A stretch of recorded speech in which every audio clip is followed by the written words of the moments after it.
Legal breakdowns, commentary for you. It's the weekly legal review. Oh yeah, it's the weekly legal review. Every Sunday we got the news. Legal breakdowns, commentary for you.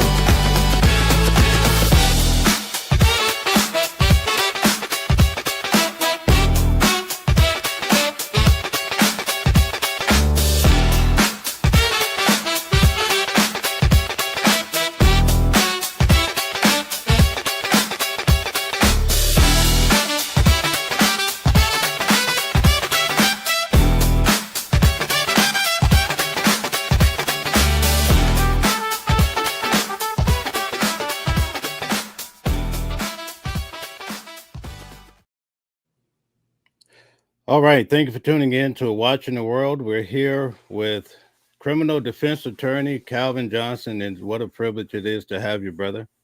What's up? What's up, Mel? Man, once again, it's on. Yes, sir. So just so everybody's coming in, my name is Mel, Watching the World. And what I typically do, I cover trials, and I go to every day of trial, including jury selection. And then I have the chance to come back and bring on a criminal defense attorney that's been doing it for 25 years and able to ask him questions in accordance to the trial. And that's what makes it amazing, right? So you guys get to hear the background information pertaining to the trial, but also get the legal breakdown. Calvin, could you please tell everyone who you are, where you're from, and just how you present these cases? Well, first of all, my name is Attorney Calvin D. Johnson. I have been a practicing attorney in Dallas, Texas, doing state, local, and federal criminal defense almost for the last 25 years. I'm in my 24th year. I'm also in the 24th year of having my own law firm. I have handled criminal cases at the local, state, and federal level. In addition to that, I was one of Chris Bosh's lawyers at the 2003 NBA draft. I worked for Chris Bosh Foundation, and I've done a number of things. I've also worked with local hip-hop artists here in Dallas, Seven the Great, Picasso Verdelic, and a few other guys. But I mainly do criminal defense. And so when people call me, when people have issues, when they're in trouble and they're at midnight hour, they call me. And so I've been doing this for a number of years. I have 25 years of experience in the courtroom. And in addition to that, even before I became a lawyer, I actually finished at the High School for Public Services, Government and Law in Dallas, Texas. So I went to a high school that specialized on legal and legal issues. And so I've been knowing for the last 35 years that this is what I was going to do in my life. And of course, ran into Mel, and Mel's going to all of these trials on a daily basis, sitting there watching every bit of the testimony, making sure that he reaches out to the people that are in the know. And we decided to bring it to you, bring it to the public. So today we got Mel, DJ Genesis, and Attorney Calvin D. Johnson on the weekly legal review with Watching the World 777. We really appreciate your knowledge. You know, I heard something just online from a very prominent attorney as well, but they said this judge for Sean Puffy Combs' case, Judge Submarinian, said that perhaps he's only been a judge for about 2 years, and this was his first big criminal case. I was shocked because, as I said in court, he was right on the money. What are your thoughts about that when it comes to actually sentencing in the case in general? The deal is, and see, this is what I was trying to explain to everyone. He's not going to want to just jump off into giving people a sentence that's out of the range or below the range. He's a new judge, and he doesn't want to come off as being too light on those who are actually convicted of crimes. Now, we know Puffy does not have a big criminal history. I think that to me personally, I know he's served some time, up to 11 months in jail so far. I don't think he should get a lot of time for these convictions based on what other people would get. But as an attorney, we have to tell the clients, hey, you got a new judge. You got somebody that has not had a lot of criminal trials. You're getting a lot of blowback because it involves women, it involves trafficking, and there had been some allegations, even though Mr. Combs had not been convicted of the assault with Cassie. It was just a bad look. And so this particular judge is going to be very careful in his sentencing. And to me, today's judges, especially a second year judge, I don't know how lenient he's going to be to Mr. Combs. And so that's why when people were talking about he going to time serve him and let him go home and all that, I just didn't see that, because he's had the opportunity to let him go home on 3 or 4 occasions, and he's chose not to do that. I think he's going to have to give him some time to make him as an example, but he's not going to give him way too much time, because Mr. Combs did beat the majority of the charges. And so that's why I was saying he'll probably do another couple of years, 2 to 2.5 years, another 2 to 3 years on top of what he's done so far. And we'll see how this shakes out. There are a lot of people that disagree with me now. You know, some people think that they can go do some Fed time and they make some legal expert. But in my situation, I'm saying maybe another 1.5 years, 2 years, 3 years max. But they're going to make him do some more time. That's just what I think. Now, if I'm wrong, I'm wrong. But if I had to tell my client, I'll be honest with him. I'll say, I'm trying to keep you from going. But Doc, these are the parameters. These are the situations. And these are the things that we're going to be fighting. And I think the judge is going to allow more points to get added up on Mr. Combs so that he can justify his sentence. And I think that's going to run together, because some people are saying, well, his points should be here, which would only keep him at a couple of years or less. And that's why he's going to get less time. To me, the judge is looking for a reason based on what you shared with me, Mel, and what we've been seeing. They're looking for a reason to be justified in adding the points, so that I think he can add some time to what he's already done. But that's just me. All right. So I was sitting in court throughout this entire trial. But let's go back in time. When they had the opening arguments, they stated basically the defense said, listen, our client, there's 2 cases here. There's a case of RICO that the prosecutors want you to think this guy is guilty of racketeering.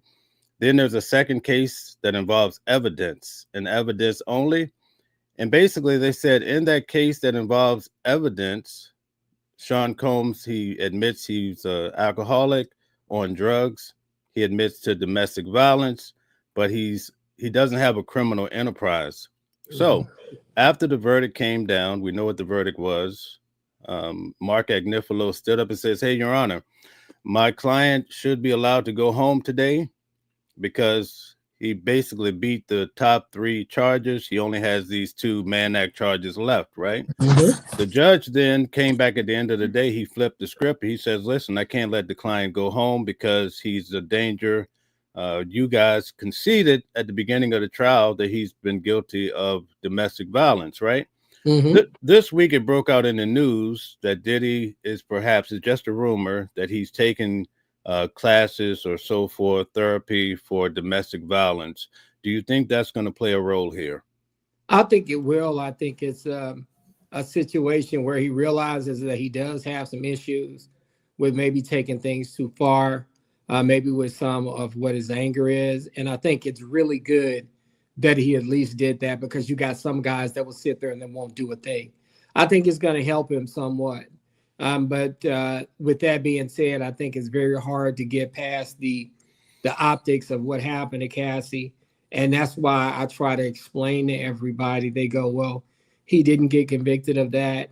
That's not a charge he got convicted of. But as a judge, do you think the judge can block that out of his mind? Probably not. But I thought it helped Diddy for that. He realized he has that issue, and he jumped up and went to take the classes. I think that's really good. And we try to tell our clients when they get in this situation, preemptively, you need to do some things like that to help yourself. Let me ask you a question.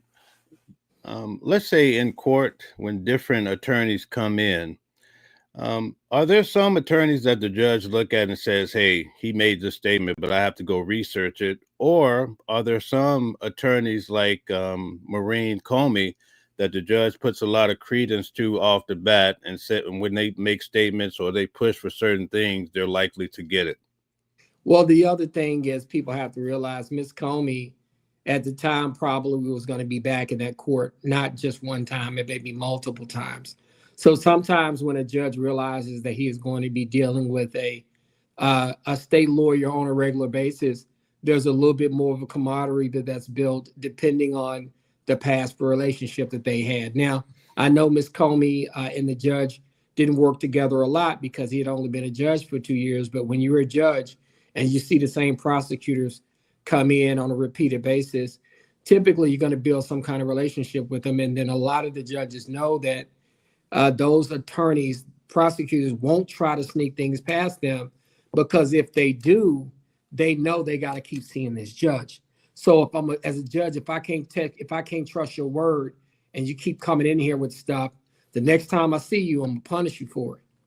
And so when I say punish you for it, if you are dishonest with me and putting some facts upon the court, and then 2 months ago you got another case, well, I'm gonna be looking at everything that you're doing when you bring a case in front of me. In addition to that, I may not buy some of your arguments, and I may side with the defense just because you're not trustworthy, you're not on top of your business, and you try to pull the veil over the court's eyes. And so that's why sometimes the judge and the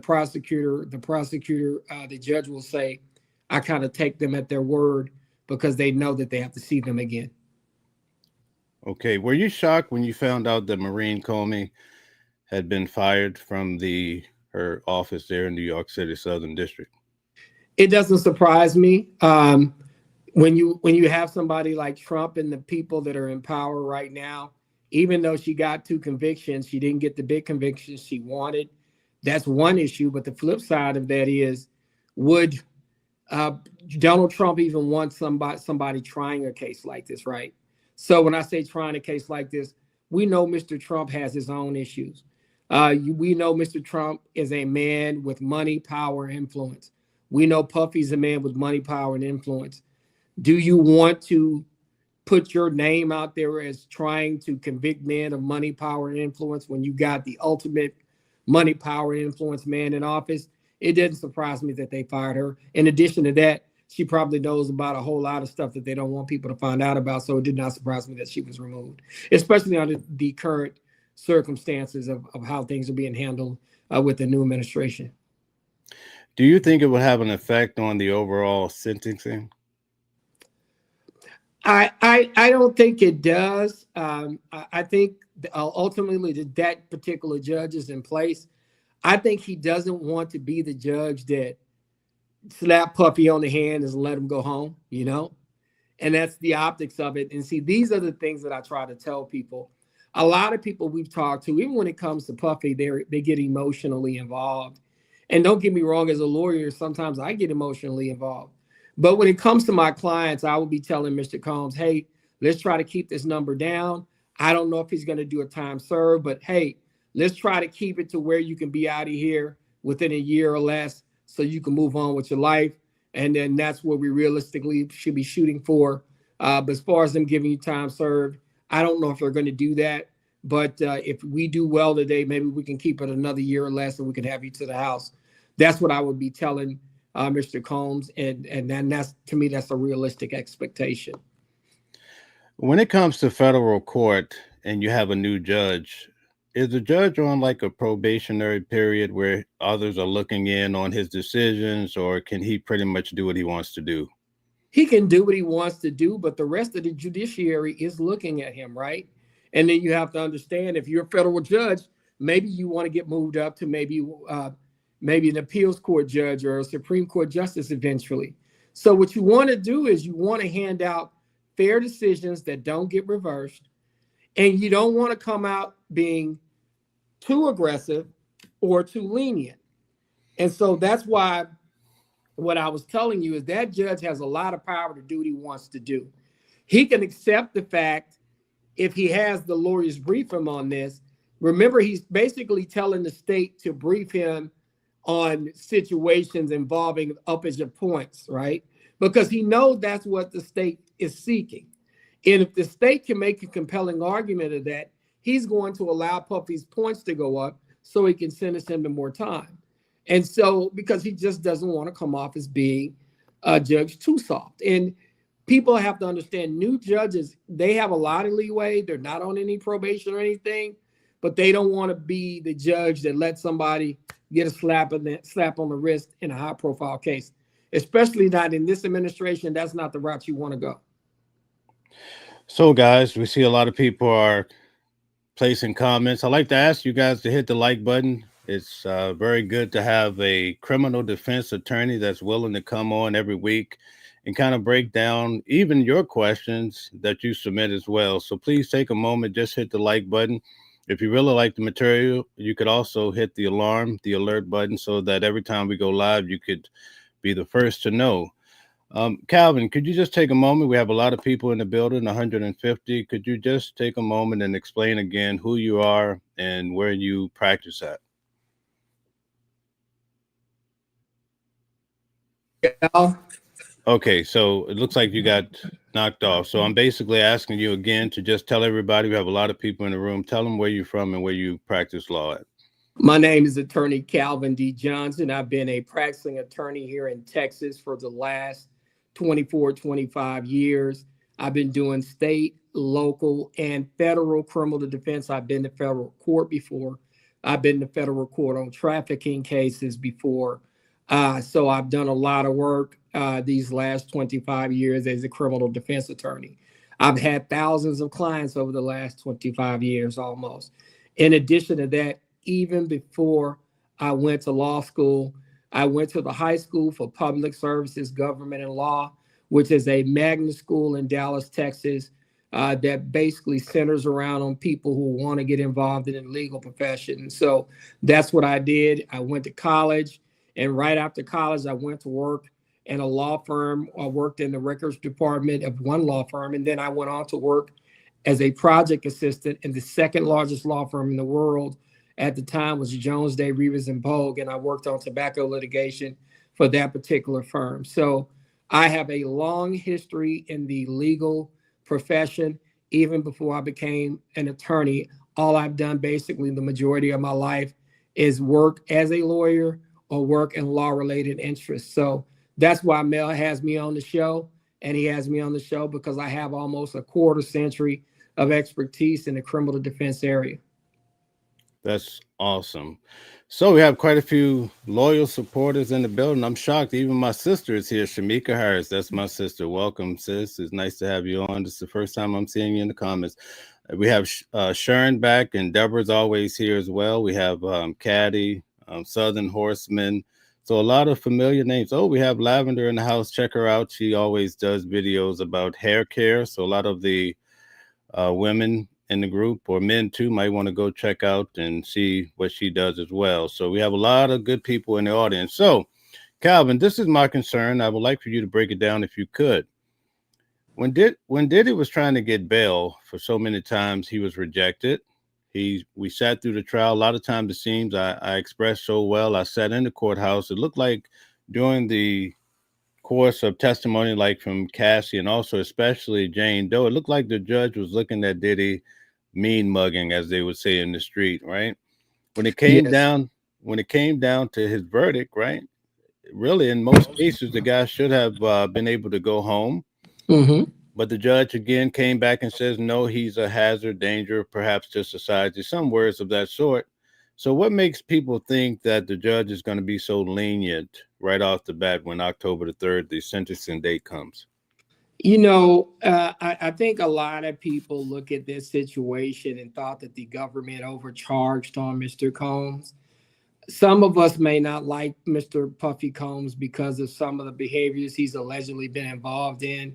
Let's be honest, a lot of us idolize Mr. Combs because of his place in hip hop. Like if you're a hip hop head like me and Mel and a lot of us who watch this, I mean, Puffy's music litters our lives. I mean, from Biggie Smalls to all the way back to the Heavy D days, which he in a sense had played a part in with Uptown Records, and then we got Faith Evans, and we got our boy Mason Betha. You know what I mean? Our boy Mason. Then we have Loon, and we have all of these artists over the years that Mr. Combs, Mary J. Blige.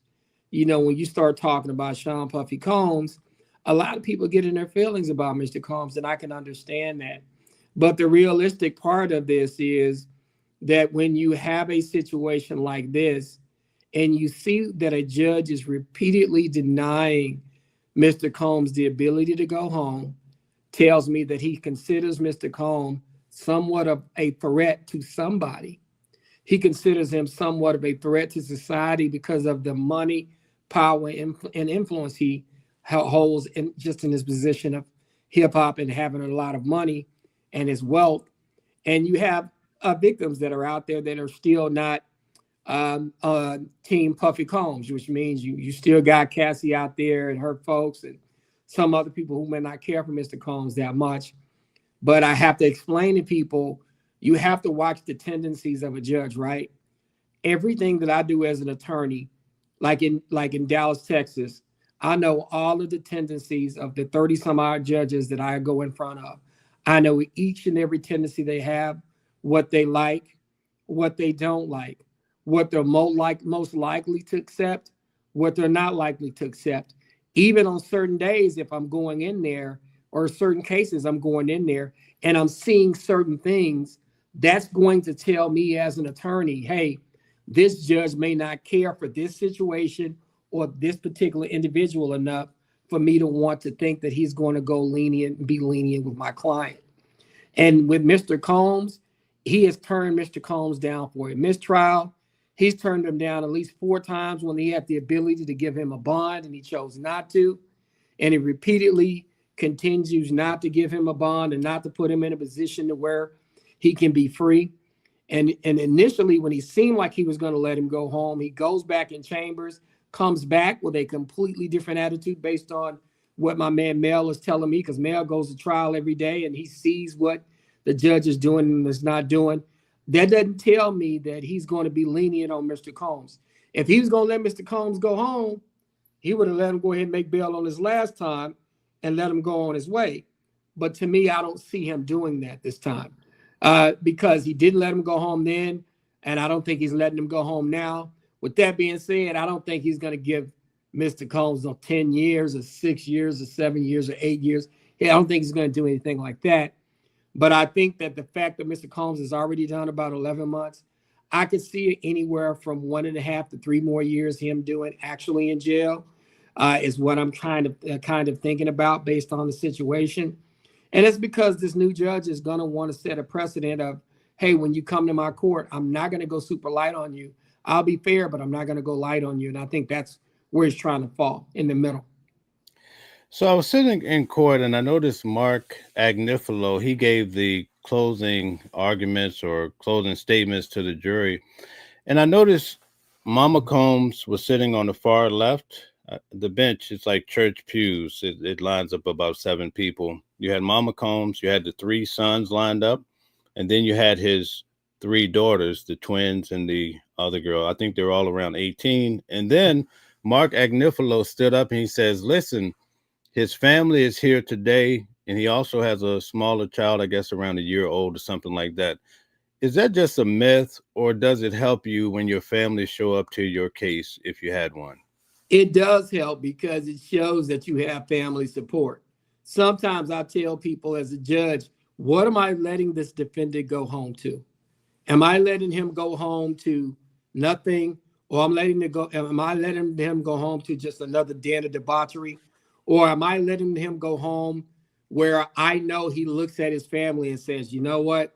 Do I want to put my mother, my daughter, my children, my future children in a situation where I might want to be away, might end up being away from them if I get in trouble again?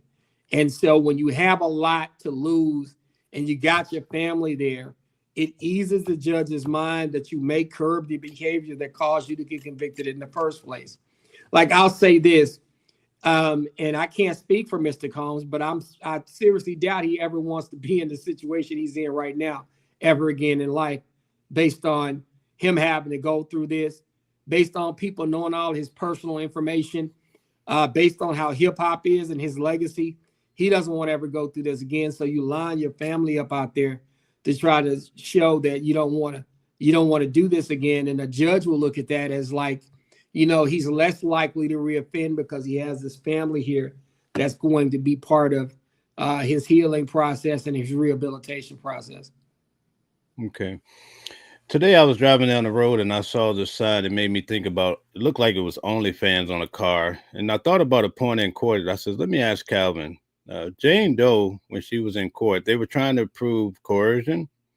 And so they basically said what she said, that she had a friend that was making like 4 million a year doing OnlyFans. Hmm. So she wanted to do it too to establish some money for herself. Because unlike Cassie, she didn't appear to have a stream of income. Hmm. But they put the argument out by way of the prosecution. Oh, Diddy wouldn't let her do that. So this is coercion. Doesn't that seem like a stretch? It does seem like a stretch because when you think about it, uh, Diddy can say, "Well, I don't want you to do that," and if you do it, he can choose not to see you anymore, and that's probably what he was going to do. But it doesn't mean coercion. You make a choice. You can do the OnlyFans, or you can keep rocking out with me. And see, a lot of this situation, this is why we got to be careful with this trafficking label. A lot of these people have choices. A lot of people in trafficking don't have choices. A lot of the girls involved in trafficking are underage and don't have anything to go to. They're not even grown. They don't have family members they can lean back on. They've never made any money. They're typically, they have no skills. They can't sing, act, or dance, or do any of the stuff that some of these other people could do. And they don't, some of them don't have access to even cell phones. I want y'all to think about that. Some of them have zero access. And now these guys out here now won't even give them access to a cell phone for fear that they may talk to somebody else or may report them. A lot of people involved in this public home situation, they're not like that. Now, public can say, hey, if you do A, I'm not going to deal with you anymore. And I'm not going to give you money anymore like I used to. But hey, that happens in normal relationships hell in the world. So when you start thinking about that, is that really coercion, or is that you making a choice and then you taking an action and him having a reaction to your choice? I mean, that's not really coercion. That's action and reaction to me. But that's just me. So let's talk a little bit more about coercion. In the case of Cassie, basically the prosecution was trying to say, listen, Cassie wanted to cut a record with Common. Common had reached out, wanted to do a song.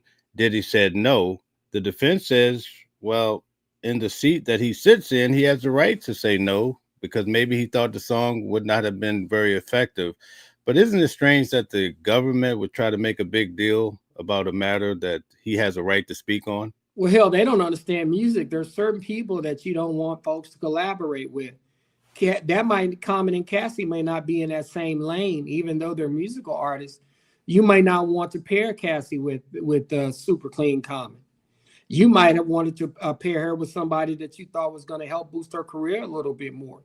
And as an artist development creator and person like Mr. Combs, you really get to decide how that person is going to move forward. But you paid them in advance, and you want to see return on your advance. And so you can freely feel like, hey, if I don't want them to do a song with person A, maybe that's not what we should do. And Puffy was in his full free reign to do that. That's not coercion. That's just saying as Puffy, and if Puffy is experienced at doing this, hey, that's maybe a collaboration that's not going to work for you and work for us. So let's not do it. And the fact that the state tried to use that, I think, was weak Kool-Aid. You know, I talk about that 1 week pack Kool-Aid that people drink, where it's all sugar, very little flavor, sugar water, weak, and that's just kind of what it is. I thought that was a very weak governmental argument. Right. Jane Doe had testified that a man by the name they called Bear, they did not identify him, gave her $9,000. We didn't get a very distinct explanation as to why. But then she also talked about she flew out behind Diddy's back and she got with this gentleman along with his wife or girlfriend, and they were having a freak off. And they also used the same sex worker that her and Diddy would use for a freak off. The very next day, Kanye West came to the courthouse, and many people tried to rumor that Kanye was that rap artist that was having that freak off of some sort, right? Mm-hmm. But they did not allow him to go into the main courtroom. It seems that came, rumor has it, right? Allegedly, this came from the defense. Mm-hmm. Is the defense very concerned about who attends the trial, especially when Diddy did not have a lot of high-profile people coming to his aid? Do they have a right to really do that? Well, you want to be careful about who shows up because of the optics. You know, that's why you got to be extremely careful. Do you want certain people even coming to your trial? Probably not. They don't control that. Now you can't tell who to come. It's a free country. You can go to a trial if you want to come. But at the same time, from a public relations standpoint, and then knowing Kanye like you know him, like he does what he does, then everybody has to be careful. Okay. So have you ever had a case where perhaps you may have shut someone out from attending a trial because of maybe the nature of the person? I'll tell you, yeah, man, I had a situation where I had this family, and matter of fact, one of the people that one of my guys did dirt with in a drug case showed up to the sentencing, and I was looking at him like, man, you need to get out of here. They might figure out you were involved in doing what he was doing. And I think literally what I found out later on is, and I had some suspicions that they kept claiming that they didn't know what was in the U-Haul and all of this. But my spidey senses told me, my hood radar told me y'all knew and y'all were getting paid, and y'all didn't tell old Calvin what the amount was, and y'all think Calvin don't know. And come to find out, the guy came to the citizen. I kept peeking over my shoulder like, man, if you don't get out of here, they might realize, you know, I'm already got him in trouble. You gonna get in trouble. And what happened was they were not honest with me. Things did not go like they needed to go because they were extremely dishonest with their attorney. And then after the sentencing happened, the guy came to me and said, Calvin, you're right. We were getting paid a lot more. He didn't tell you this and that. They were paying us a lot more. And that's when I knew. I was like, oh, wow, you know, I guess I was right. But there are situations where, man, sometimes you don't want certain people coming in because, you know, the state, they know who this person has contact with. They may come in and one of your agents or one of your people on the other side might say, wait a minute. Hey, isn't that so-and-so from us? And you don't even want, because that becomes the unknown, right? You're ready to go to court. Somebody shows up. You didn't anticipate even being there. They have problems that you didn't even research.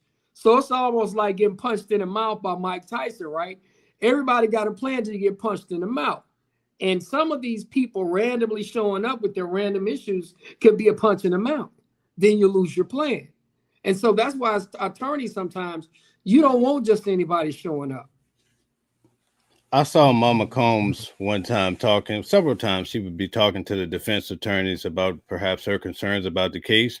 Is that normal when you're defending a person that the family members may contact you every day, like they're nervous, anxious about the case? What does that look like? Well, I'll tell you, I've had several situations where family members were contacting me. And when it comes to mothers and sons, and you can tell Sean has an affliction and loves his mother. He loves Mama Combs. And look, don't get me wrong, I love my mama too. So, and I love my mom, my grandmother like they're queens, and they are queens. And so she is one of the people who truly loves him through good and bad. And so as an attorney, I know that they're going to have their concerns, but I try to make sure that they understand that, hey, I'm in control of this. Let me do what I do. I know you may have concerns, but do not allow those concerns to get in the way of the plan that I have for your son, because I'm the one that's experienced in doing this. And sometimes we'll have family members that are too hands-on, and sometimes they will truly get in the way, and you have to identify those folks and keep them from being an impediment to actually getting your client a good situation. And what you got to do in the beginning is set boundaries and make sure that those boundaries are followed. But doing the way, there are going to be people that are concerned about their loved one, and you're just going to have to deal with it. Okay, very good. So here's a question I wanted to ask you. When you're defending a person, is there a time when you ever get emotional to the point where maybe you contest with the judge? Because remember in Young Thug's case, not to get off topic, but even in this case, Brian Steele was very stern on different points. In fact, in Young Thug's case, I think he was threatened to be locked up. So how does that work with you being an attorney? Man, I'm gonna tell you, sometimes you can. It's funny. I was out in Tarrant County about a month and a half ago, and I thought my client was being mistreated. I was promised a hearing. I showed up. They didn't give me a hearing, and they were trying to throw my guy in jail and make me wait to have a hearing on the issue that I wanted to have it on. In addition to that, I had evidence that maybe my client was being wronged. And so, yeah, I really went in hard advocating for my client because I felt like that they were mistreating him. And sometimes you have to stand up to the system. because in some places they will try to mistreat your client. But what you got to do is you got to object to that. You can be passionate about it, but you don't want to do your client a disservice by angering the judge. But there are certain things that, as an attorney, when you see your client being wrong, you got to stand up for him. One thing I'll give Brian Steele is I give him, that OG award, because when the judge in Georgia on a Young Thug situation tried to hold him in contempt, he wanted to make sure, if I'm going to jail, just put me in the same cell as my guy so we can get ready for Monday. And I love that about him, because a lot of us attorneys, especially the defense attorneys, I mean, we got people's lives in our hands. And so a lot of us take that serious. And I try to tell people all the time, the benefit of me to you and winning your case isn't just for me and you. It also helps me in the future. It helps you in the future, because it allows you to continue to go do whatever you're doing. And then on my end, I want to see people go home. So I'm fighting as hard as hell to make sure everybody go home. That's why my website is theywon'tletmeout.com. I want people to get let out. That's the whole reason behind why I do what I do. Right. In the Sean Puffy Combs case, I noticed that Mark Agnifilo, he's rather apologetic. I'm sorry. He has a very conversational way of talking to the jury, whereas Brian Steele was more of a matter of fact, to the point, sometimes very contesting. Which style works, or do they both work at different points? What that defense team was doing is yin and yang, which man say yin and yang, right? There's some people that like Mr. Steele's, and there's some people that like Mr. Agnifilo's approach. But the best teams have a balance of those two, or an extreme of those two, which allows people to meet in the middle. I think that wasn't just by coincidence. I think that they knew who they were and how they were going to be with this particular jury. So I think that depending on the jury, certain things work. I had a quite eventful week. I had a jury trial this week that ended in a mistrial, because we think, and I'll say this, I think that the complaining witness actually faked a heart attack, but that's a whole nother conversation. But see, when I try to tell you, when he was faking that heart attack, there were 12 people on the jury, and 3 of them were concerned. The other 9 had their lips up to the left side, like, hey, I think this guy's faking. So you just never know what side or who in the jury is going to like or believe what. So here's a question that I have for you. I noticed during Diddy's trial, because we're about to get to Trump and also Carmelo Anthony. So for everybody in the audience, we're going to spend some time on Diddy. We're going to get into Trump and Epstein, and then we're going to finish out with Carmelo Anthony, which is right in our attorney's Calvin Johnson's backyard. So that should be exciting as well. But I noticed in this case, some of the witnesses or victims that came on the stand, I noticed that the attorneys were really breaking them down and getting right to the point and rather aggressive. But then, just like Cassie's mother, they didn't even ask too many questions. They just wanted to ask her just factual questions, and they let her be. Why is that the case? Man, you don't ever want to attack somebody's mom on the stand. And when I say that, you got to be aware that as a mother, you don't want to come off as the a-hole who went after somebody's mother while they were on the stand. There's certain jurors that will not like you. Like if I was on a jury and I saw an attorney aggressively questioning a grandmother on the stand, I am the wrong guy to do that in front of. You are not going to be my friend at that point. So what you're trying to do as a defense attorney is show deference and respect to what people are going to have deference and respect to. You don't go hard at women. You try not to go hard at mothers, and you don't go after grandmothers, or you don't go after nice older people, and you don't go after children. And so you have to be very delicate when you ask those groups of people's questions. So that's why they were not overly aggressive when it came to the mothers and those type witnesses. But when it came to the witnesses that were involved in whatever, then they went a little harder on them. Okay, so one final question before we switch gears. Could you help us understand the point system when it comes down to sentencing for Sean Puffy Combs? The point system basically, and in a nutshell, without going over his in particular or really kind of going to his particular, what happens is your offense, let's say I committed trafficking, And let's say trafficking carries, if you get convicted of it, it automatically carries 14 points. Somebody that is at 14 points, and we'll just use as a hypothetical, maybe you can get between 20 and 27 months, or 21 and 27 months when you have 14 points. And so what happens is, if I'm the state, I'm going to want what? I'm going to want more points, so that as the points go up, the range in sentencing goes up. So let's say 14 gives you 21 to 27. 15 gives you 27 to 33. 16 gives you 33 to 39. 17 gives you 39 to 45. And so what happens is, if I got a guy 14, but I think that based on the behavior of what he did in the case, let's say they say guns were involved and there's a 2-point enhancement, I'm going to want that 2-point enhancement. Let's say that there's 2 victims I got found guilty of, and so that's another point or 2 each, right? Well, the other side, the state may say, well, even though there was only 2 victims in this situation, there had been alleged 5 people that were trafficked over, so we should go points per person as opposed to points per conviction. And so that's why the points are trying to be kept lower. And Mr. Combs' situation, because he is not a kind of repeat offender, like, so let's say that I get convicted of something and my point level is a 14 for what I get convicted of.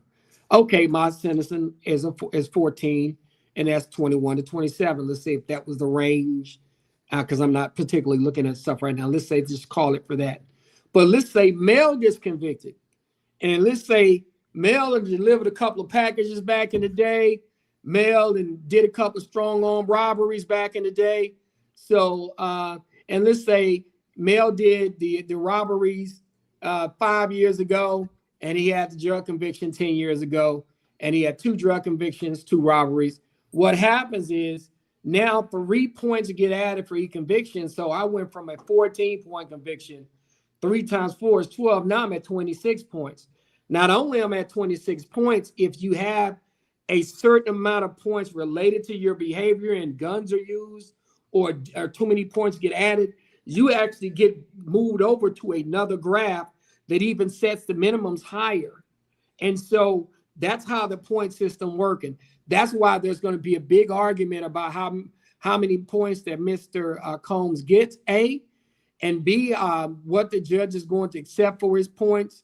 And so that's kind of what it is. Okay, I see. Well, that's a awesome breakdown you did. It's very confusing to try to understand how it works. And I know I said one last, but I have one more. Something you said triggered this. The judge is sitting there. He's operating at a high level. He's listening to the entire trial. One of the first statements that came back from the jury is that one juror refuses to comply with the instructions of the judge. Could the judge factor something like that in and then sentence more time? I don't think he can. I think that was just a misunderstanding about what they had to do. Remember, they said if you had 2 instances of A and B, that was enough to find you guilty of a RICO, right? Right. They didn't say that you had to find him guilty of a RICO. You can actually find him guilty up to 2 issues without finding him guilty of a RICO. And I think that really was the question. Like, some people probably thought, hey, if he does these 2 things along with these charges, that means he's not only guilty of the 2 things, but he's also guilty of the RICO. And what that person probably wanted to say was, hey, I believe that Mr. Combs did these 2 things, but I don't think these 2 things are a RICO. And he is allowed to be able to do that. I think that maybe he did not understand the instructions. I think basically what it is I think that what they meant to say in the jury instructions, and this is why this is important, they probably meant to tell them, hey, if they have 2 things, then you can consider it a RICO and find him guilty of a RICO. But you don't have to find him guilty of that RICO because you saw the 2 things. And I think that's kind of what probably got cleared up.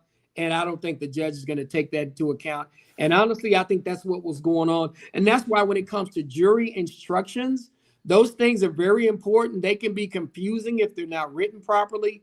And that's one thing that you got to be careful about when you're doing these cases, how the jury instructions are written and the word and the verbiage that is used. Thank you for the explanation. Shout out to that girl, Henny, Sharon. We have quite a few people. Michonne is in the building, everybody. Loretta, thank you very much. We have Murr back, and thank you. So we're going to switch gears to Donald Trump now and talk about the Epstein case and also a little bit of Elon Musk. You know, we have to talk about him too. But Calvin, could you just take a moment? We have 150 people in the building. Hey guys, could you please hit the like button, share, and subscribe if you like the material. But Calvin, tell everybody who you are and why we want to hear from you, good brother. My name is Attorney Calvin Johnson. I've been a practicing attorney here in Dallas, Texas for the last 24 years, almost 25 years. I've had my own firm around 24 to 25 years. I practice local, state, and federal criminal defense. And I have been doing this at the state, local, and federal level for the last 25 years. I've even handled trafficking cases. I've argued in a number of federal courts here in the Dallas, Texas, or the Texas area. I've been to Dallas, I've been to Sherman, I've been to other places in federal court to argue cases on behalf of defendants.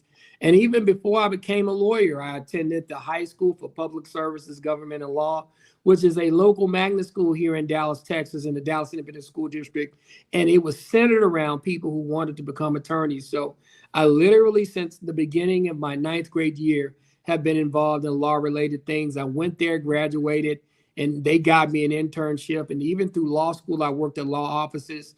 And then even after I finished college, I went to work at a law firm. And then before I went to law school, I was part of a trial team in the second largest law firm in the world, Jones, Day, Rivas, and Pogue. And I was a project assistant on tobacco litigation for a law firm. So every job I've had, honestly, since the age of about 14 up to now, has been legal related. And that's been about 38 years I've been involved in the law or being a lawyer. So I have a lot of experience to share with the people that are watching this show today.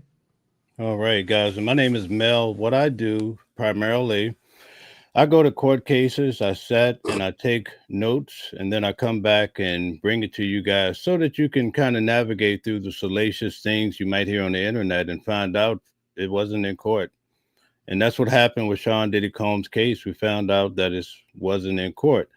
And so there are quite a few cases coming up. In fact, Calvin and I both will be heavily involved in the Carmelo Anthony case and also any substantial cases coming up, but we'll also take a look at probably local cases that might be in your area. Maybe you have questions, you could send out an email, and guys, if you could drop the email in the chat, we could perhaps entertain a case that might be near and dear to your heart. But on the day to day, I'm an investor in the stock market, so that's why what's exciting about this, if you guys that support the channel, like, share, whatever, subscribers, if you have questions, you could email a question and find out a solid answer from a man of the stature of Calvin Johnson. Or when it comes to investing, as you guys know, I'm very responsive and I'll tell you or point you in the right direction to go.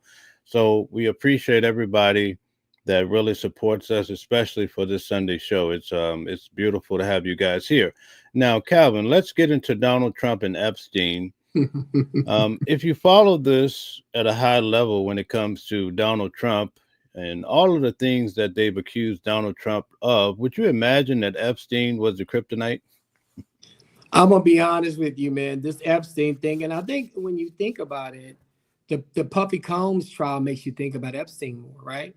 In a sense, because even though Puffy, his case did not involve underage girls, it still involved alleged trafficking.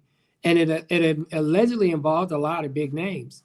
And so I think the kryptonite is for the Donald Trump administration is that they kept saying that they were going to release this list and they were going to name names and they were going to be part of letting the public know what was going on in the background. And now they seem to be kind of hush mouth about it. And now there is no list, and Epstein killed himself and whatever information he had with him, and there are no files. And then I'm going to be honest with you, America, I want you to listen to me. Did you really think the guy who doesn't pay the people who do work for him was going to tell you the truth? I mean, let's be honest. He may do what you want to do in the moment to get your support, but let's be honest, he's not going to consistently do the right thing for you. He's going to do the right thing for himself. And I think in the case of Mr. Trump, I think against him, but I think a lot of people have him connected to Epstein, some of those behaviors. And I've heard that they have some strong ties with Mr. Trump. And so it does not surprise me that there are no naming of the names and those files seem to be getting buried. And when you have somebody with the power of Mr. Trump who is able to go in and have access to information like that, they can choose not to get that information out there because if it's going to hurt them, he's not going to put it out there. So should it really surprise you, or does it really surprise you that you're not finding out more information about the Epstein files? I actually expected it. I don't know what everybody else did, but I expected not to find out more information based on the fact that he was in power and he was in control. And this is not just to him. I think that a lot of powerful people that are Republican, Democrats, and or independents probably have some kind of connection to this list. So it doesn't surprise me at all. Men with money that have the ability to be able to hide things sometimes will. It is what it is. Now, Elon Musk is the one I believe that kind of got the ball rolling when he says Donald Trump is on the list. Now, mind you, he's a part of Doge, and Doge went through the files. They went through a lot of files, right? The government came back and spoke of a list. Is that sort of a little wild goose chase? They're asking for files. The government says there's no list. Is that a play on words? I think it is. I think they love to play on words. And I think that when it comes to Mr. Trump, he's a master manipulator in terms of using the media and using situations to benefit himself from those things. And I think he's become really adept at using the public and public perceptions to actually benefit himself. I don't want to try to talk too much about what I think about Mr. Trump. I'm just being honest. I mean, he knows how to use words. He knows how to use the semantics of words to make it look like, hey, I'm one of you, and we're going against them, that big red machine over there, when he's literally the big red machine. It came out that J.D. Vance might be running for president in 2028. Do you think that maybe there's a bigger picture here where someone's trying to, they're saying Donald Trump's time is up, or do you think that this is just falling on him in general? Well, I think Mr. Trump probably wants to go and be president again after this one, after this section, but the Constitution will not allow him. And I think he really looks for an opening to be able to continue to stay in power. And I think that that's the scary part. He probably has signaled that to the people that are in power. But I think the people in power are saying, no, we can't do it. We're going to follow the law. And I think that they're going to want somebody like a J.D. Vance in there. See, what people don't understand is when you have somebody like J.D. Vance, Mr. Vance can actually stay on message.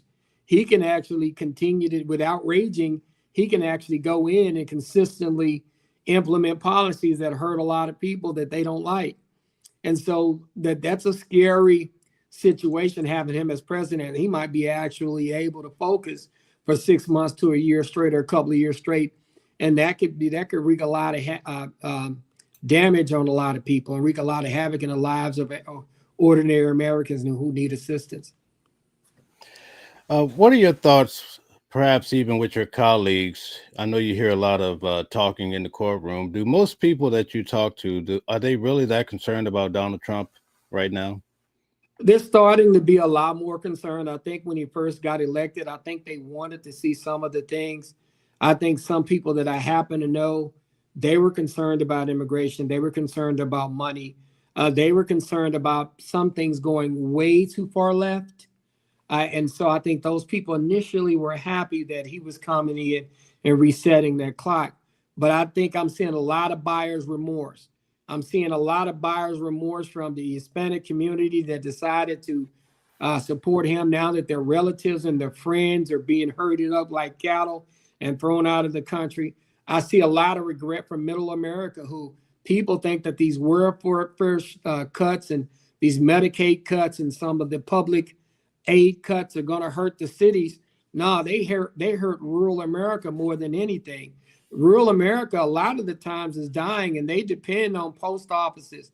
They depend on federal jobs and connection to federal agencies to be able to sustain themselves. And so a lot of middle America, small town America, some of the cuts that Mr. Trump is actually taking on is going to hurt some of those people. And I think those people are going to be looking for answers eventually.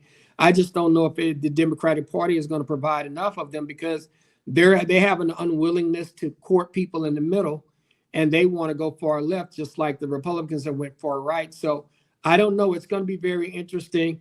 A lot of people are day by day getting more concerned about Trump and some of the things that he's doing. Let me ask you a question as an attorney. When you have the media going on and allegations where they said Donald Trump wrote a letter, he drew a woman and wrote his name on it, all these different allegations, and let's say you're defending someone, how do you go about defining what's true and what's not? Because even your client can be lying to you. Man, I really try to watch them. And if I have concerns about what they're telling me being the truth, I try to be careful with it. Like I told you, I had a situation where I was doing a drug case, and these guys were telling me this and that. And I just kind of knew. I said, hey, look, these guys trusted you with 800. Actually, they trusted them with like 650 kilograms of cocaine in a U-Haul. I was involved in the case where 1,000 kilogram load came in, 650 kilograms went one part of the city, 350 kilograms went to another part of the city. And the guy who I was representing helped haul the 650 load, and they were trying to tell me I didn't know what was in there. And I figured it out later, and I was like, man, quit playing with me. Like, I have enough common sense to know that you're not being honest about that, because I've done enough cases to know that that's not the case. And then I grew up in a community where drugs came in when I grew up. Unfortunately, I come from a rough place.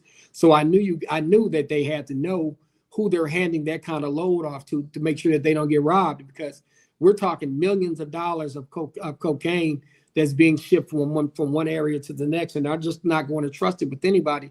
In addition to that, they're going to pay well as you move that load. So for you to move a load like that, you had to get the minimum amount of money is this amount. You're telling me you got 1/10 of that, which tells me you're lying to me. And so I have to be very careful about what I believe from my clients.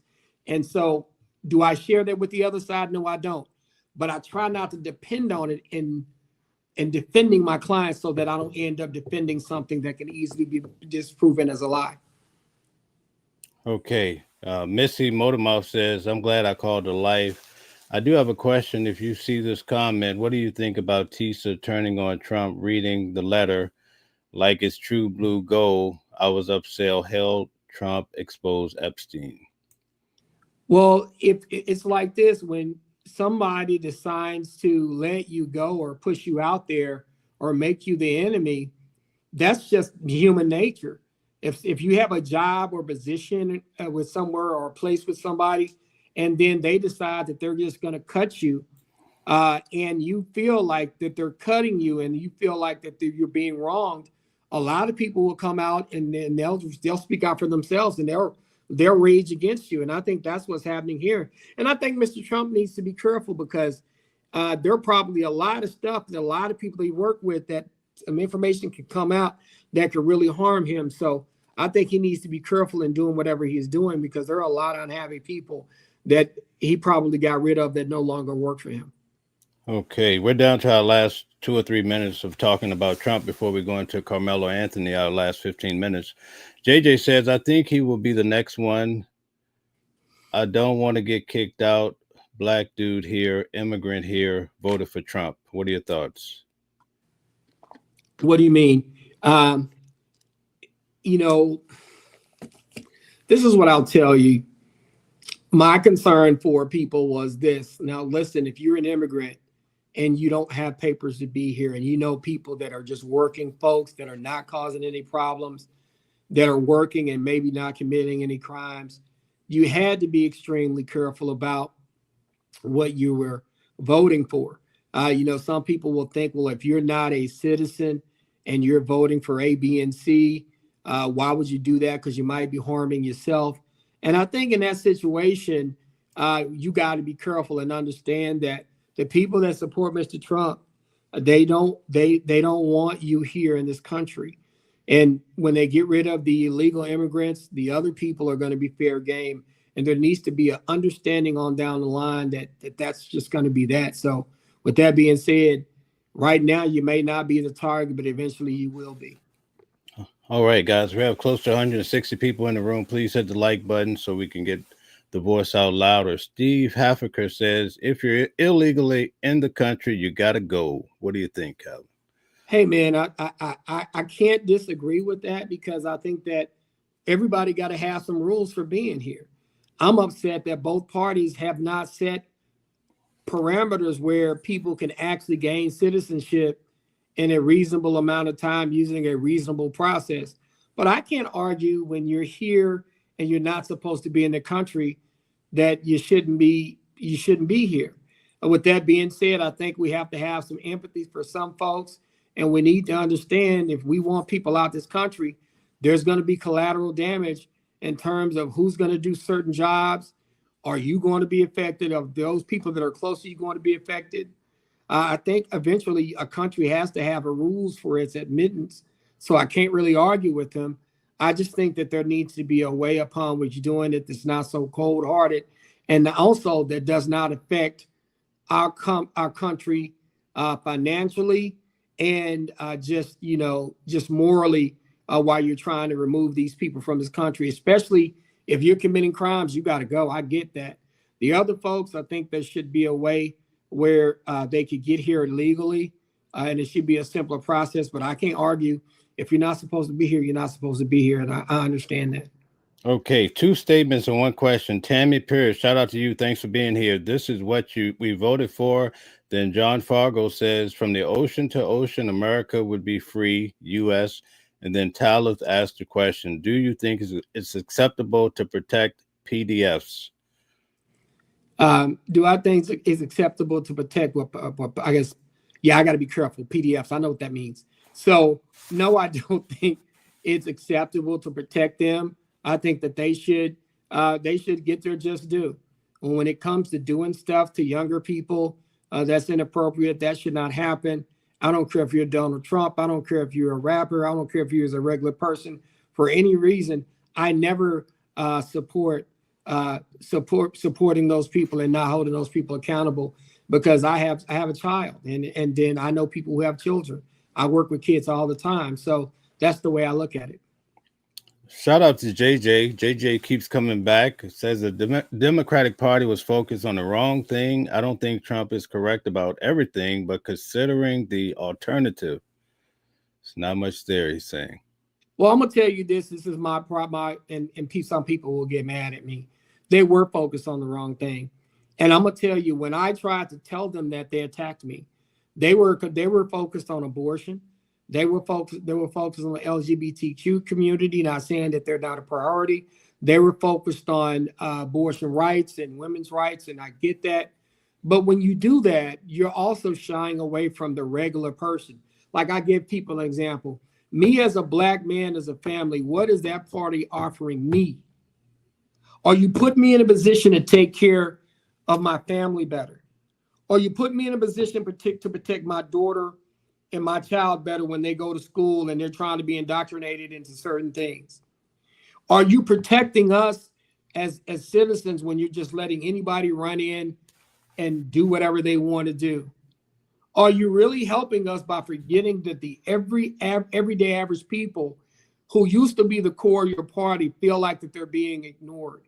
And that's just kind of what it is. People have to understand that. I'm not going against the rights of LGBTQ people. I think it's important. We should treat people fairly. We shouldn't discriminate against them. If somebody wants to get an abortion, that's their business. I have my own views about that, but I don't want to tell people what to do with their bodies or whatever. It's not my call. But at the same time, I'm not concerned with somebody's abortions. I'm not concerned with somebody else's right now. I'm trying to raise a family. I'm trying to provide for my daughter, my wife, my child, and I'm trying to make sure that we have a future. And a lot of people need to understand that. It's not that we don't care about what you want or what your concerns were. We have our own. And everybody gonna have to understand that people that have their own concerns are not gonna put others' concerns ahead of theirs. Okay, thank you for that explanation. We have close to 300 people in the room. If you guys could hit the like button, I would have greatly appreciate it as well. So we're going to switch gears now to Carmelo Anthony. A lot of people don't know about this case, but this case has a lot of racial undertones to it. So we'd like to get to it. Could you give people a general synopsis of the case involving Carmelo Anthony down in your state? Well, in Dallas, Texas, which it was just Frisco, Texas. Frisco is a suburb of Dallas. For people who don't know, the Dallas-Fort Worth area is the fourth largest metropolitan area in the United States. It only trails Chicago, LA, and New York. Houston actually, as a metropolitan area, is slightly smaller than us, but it's very close in population ranges. And what happens in Dallas, you have a lot of connected cities that have large populations. And Frisco is one of those large suburbs. And in Frisco, a young black man who, while it was raining, was at a track meet. And he was sitting under the tent of an opposing team. One of the people on that opposing team had words with him, and the young man allegedly took out a knife and stabbed the other young man in the heart. The kid that was stabbed was white. The kid that was doing the stabbing was black. And the kid got charged with murder, which is Carmelo Anthony. And Austin is the kid that was killed. And Carmelo, who is the black kid, basically said, Carmelo Anthony, what a name, right? Carmelo Anthony is literally the kid that got charged with murder. He's saying it's self-defense.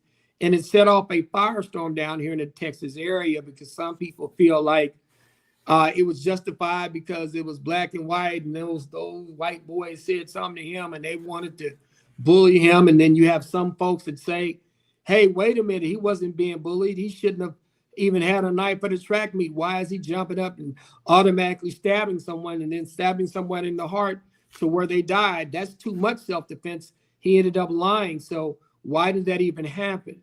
So that's why a lot of people were upset that happened. And so it kind of became a racial thing where you got some black folks supporting Carmelo Anthony and the white folks are actually supporting Austin. And then you have all of the dynamics of arguing about race and was it justified?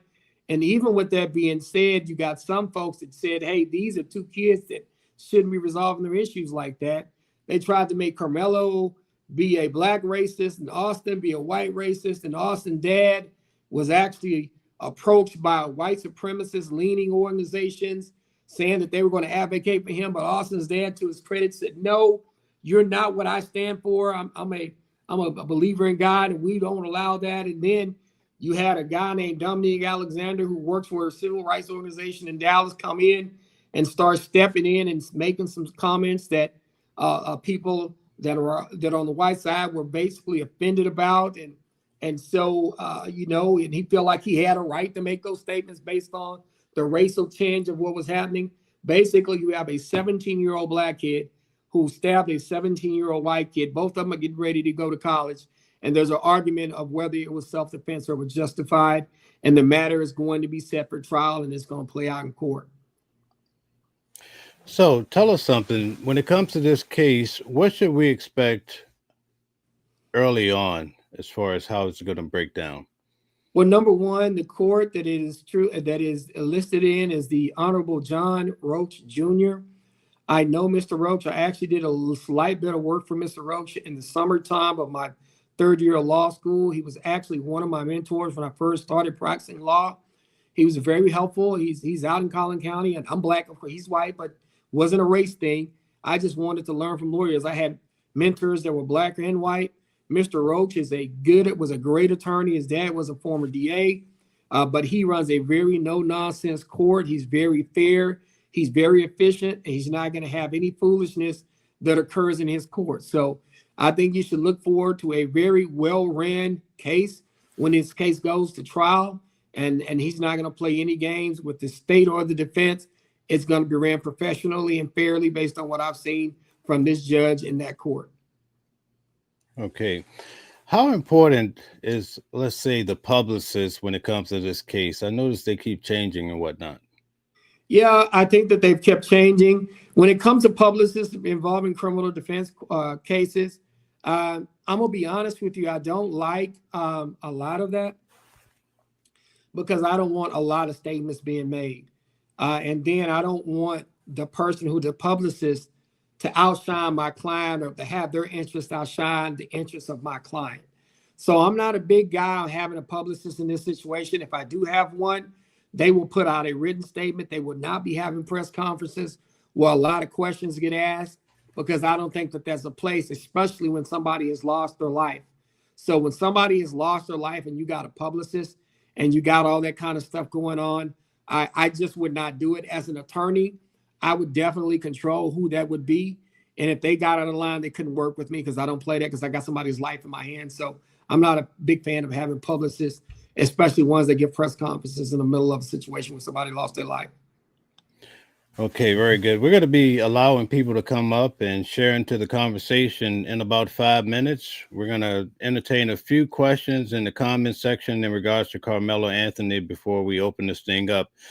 We have about 300 people collectively across the different platforms. If you guys could please hit the like button, share, and subscribe. Shout out to you, Eric, and everybody else that keeps supporting the channel, Mashona, Bordeaux. Calvin, please tell everyone who you are. We have a lot of new people in the room. Listen, my name is Attorney Calvin D. Johnson. You can get in touch with me by calling the office at 214-565-5600. You can email me at attorneycalvindjohnson@gmail.com, or you can go to my website, theywon'tletmeout.com, and contact me there. I'm a practicing Dallas, Texas attorney, state of Texas attorney. I have been practicing law for the last 24, almost 25 years, mainly criminal defense. I've done state, local, and federal level criminal defense. I've handled trafficking cases, drug cases, murder cases, capital murder cases. So I have a lot of experience because I've had my own firm for the last 24 years. I've done a lot of legal work. So if you're questioning, well, why are you coming on here saying this and that, is because I have almost a quarter century of experience being involved in criminal cases. And even before I became an attorney, since my first year of high school at the Law Magnet, which is a high school basically dedicated to people who want to become lawyers, since I was in 9th grade, I knew that I would choose this path that I'm in.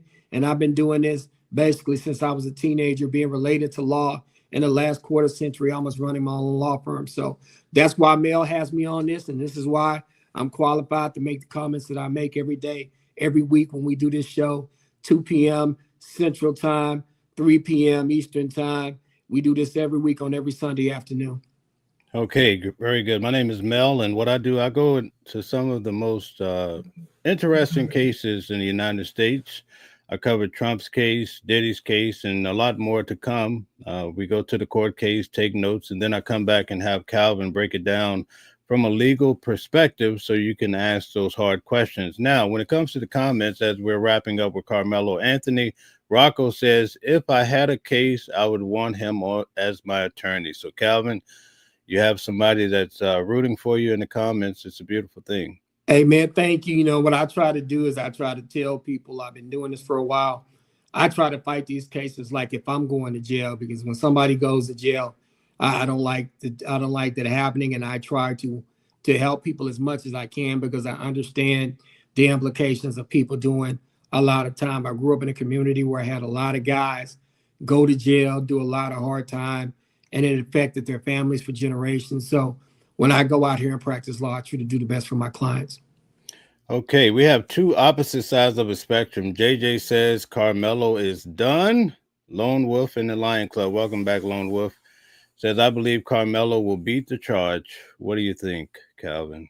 I think he's going to have a very difficult time down here in Dallas, Texas area, especially the Frisco area. For those who don't live here, and please, I know we've had several arguments about this. I live in Dallas. I practice law out in Collin County. That area out there is a little bit more affluent. It's a little bit whiter.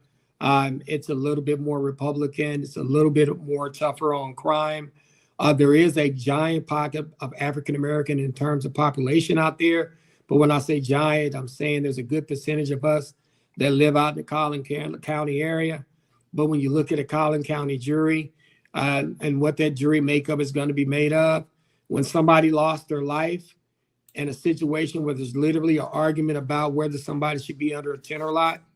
I have some concerns about Mr. Carmelo Anthony, with him being in their tent, with the witnesses probably are not going to be Carmelo witnesses for the most part because you're under their tent.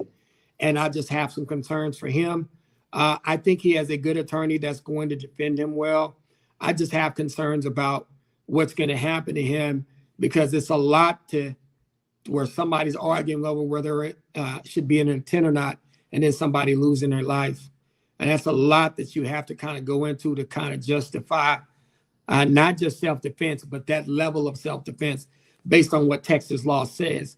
Once again, everybody, I know there's been a lot of arguing with me about that, but I'm not going to change my mind when it comes to that because I know the Texas law is going to require Mr. Anthony to prove that he was justified in using the level of self-defense he used.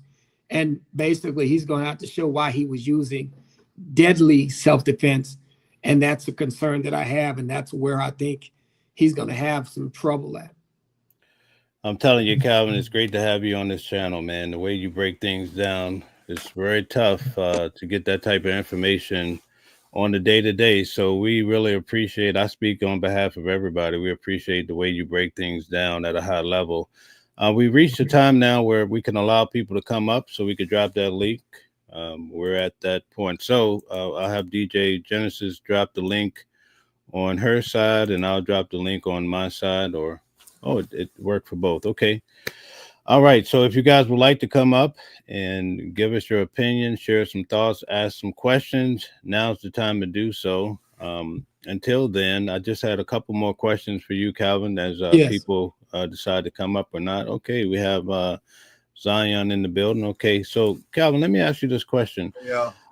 Will this type of case have more police officers on deck because of the nature of all the intense hatred involved? It will, because it can get kind of testy out there. You may have some people out there protesting. And I try to tell people, I've had some people say we ought to just come and protest. And I think that you got to be careful when you do that here. I think that the jury is going to do what it's going to do. You don't want to hurt the defendant by doing certain things. And what people have to understand, there was a loss of life here. Whether it was justified or not, there's a loss of life, and you got to be extremely careful. Thanks, Zion, man. Thanks for turning your camera on. That's how we're going to do it now. When you come on, we don't want the emoji. We want you. And we want enough lighting in the background. Perfect, man, Zion. You're doing it like you want us to do it. But what I'm trying to explain to people, man, listen, this is going to be a highly contested case. And I'm going to be honest with you. For people who don't understand, I hate that this even happened, because race relations in Texas are hard enough, right? And then I think that this is going to really place some people in some positions, because there are a lot of Black folks that say, hey, look, we understand that maybe he felt threatened, but was he threatened enough to kill somebody? And some Black folks say, hey, man, I've been in that situation where I'm surrounded by them folks, and I feel like I should be able to do what I got to do to get from around them folks. And so my concern is this is going to put race relations back some years. They've already been put back as it is, but it's a terrible situation where I got two 17-year-olds. One is facing a murder trial, and one has met his maker because of a situation that should have been able to be resolved without any violence at all. And so for those who don't rock with me or don't like that I'm saying this, I'm sorry. I just have to be honest. I see situations where folks, two young people, I wouldn't want my son to be facing trial. I wouldn't want somebody to lose their child. So that's just where I'm at. If y'all can't rock with that, that's on your soul, not mine. Okay, so I just want to tell everyone, keep in mind, please do not spam the chat. Let's be very intentional about the comments so that everybody can get their thoughts and expression in. We have a lot of people coming through. All right, so we discussed three big matters here. We talked about Diddy, Trump, and also Carmelo Anthony. So Zion, tell us which subject matter and express your question or concern.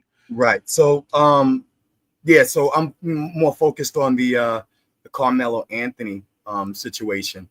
And I'm sure you guys are aware of what just happened with, remember when I was on, if you recall, when I was on with you guys, the Preppy murder trial, the Preppy party murder trial was still going on. And it was very interesting. I like the way both of the attorneys, the prosecution and the defense, did their closing arguments. Very powerful closing arguments. The defense's closing argument, I think, opened the window for him to be exonerated of the charges, which was interesting because similarly to Carmelo Anthony's trial, issue, this guy went over to a place where he wasn't invited, and in a way he was being hostile in going over there, and and then got caught up with like a group of people attacking him or trying to get him off of their property, and he pulls out a knife and someone ends up unalived.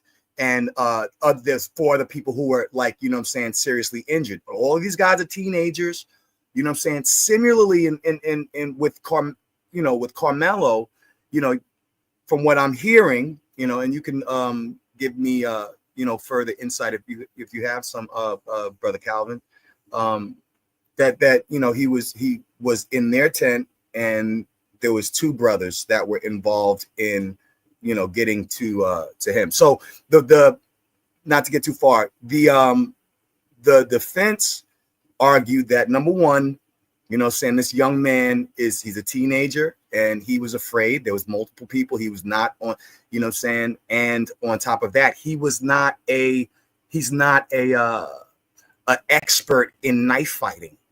So you can't blame or think that he had the intent, that we remove the intent, because and the level of fear for a teenager, being approached by more than one person. Can I ask you something real quick? Yeah, go ahead. Zan, where did this case happen? That was in Connecticut, so yeah. Okay, so let me the factor is different. Can I help y'all? Okay, so this is why I want to help y'all, and I know y'all. I gotta say it because when we in Texas, I just did a show recently where I had a guy named Richard Miles, and if you go research the Richard Miles Act, and it forces the state to disclose all discovery in a case involving defendants that are charged with crimes in Texas. And what happened in his case was he got found guilty of murder in a case where he didn't commit the crime. There was a memo there was a call that came into the police department. A memo generated where somebody called in and said, Mr. Miles didn't commit that crime. I know who committed the crime. They're bragging about it. And there was a report that was taken with the information that person had given, showing that they had information that nobody else had. And Mr. Miles went to trial, got found guilty of it, and never knew that piece of evidence existed. And so the reason why I'm saying this to y'all is because we're in Texas. So you got to be careful in Texas. Hey, when you're charged with a crime, you got to be extremely careful.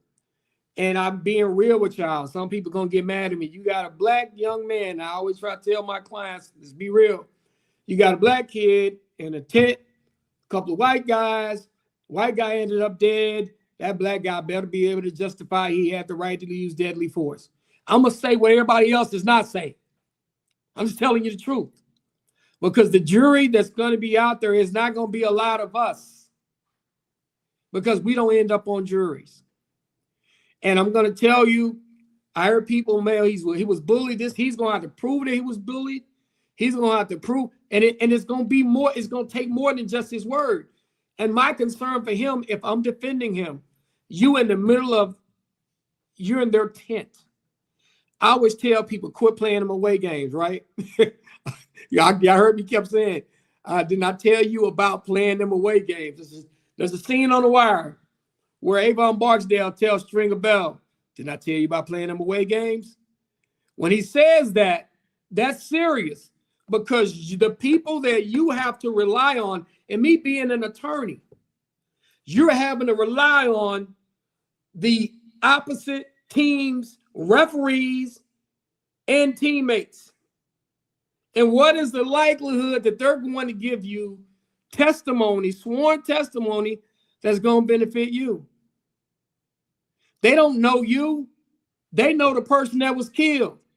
So they're going to feel like they have an obligation to do one or two things. A, testify that you weren't justified.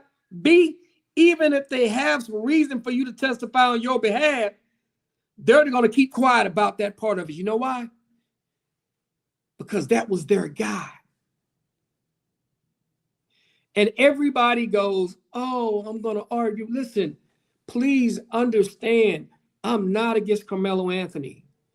I'm just telling you the real concerns that if I'm Carmelo Anthony's attorney, I would be foolish not to understand that that is something that I need to worry about. Does everybody understand that part of it?